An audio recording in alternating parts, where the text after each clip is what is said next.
Rabina, one of the points that he was making there is exactly the point that you was saying about a home is not just a house, an asset. A house is not just an asset, it is a home.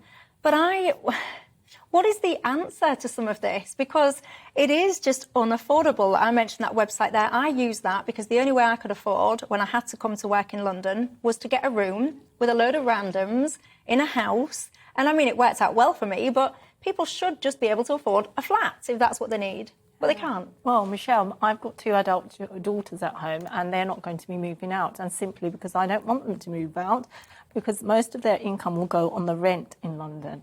A 1-bedroom flat in London costs between £1,600 a month up to possibly £1,800 a month.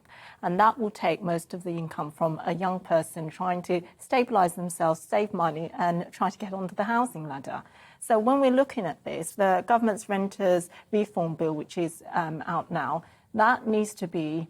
I mean, they put some really good points in there about the fact that it's got to be the decent standards, the Section 21 being taken out, and also the aspects that there would be a housing ombudsman panel as well. But we have to do far more than that in the rental sector. We've got to start stabilising those rents in order to make sure that a generation of young people who need to get into the private rented sector in order to obtain housing, we need to stabilise that market. And at the moment, consecutive governments, and I've said it before, they've all been responsible for letting the rental sector get out of control. And we have to now stabilise it at a critical moment, just as, and I referred back to my original comments about World War II, we need in this country, just as World War II, post-World War II, there was this hunger to rebuild this country, to ensure things that were stabilised, to build and rebuild in a way that we can both stabilise an economy but also empower the next generation of young people.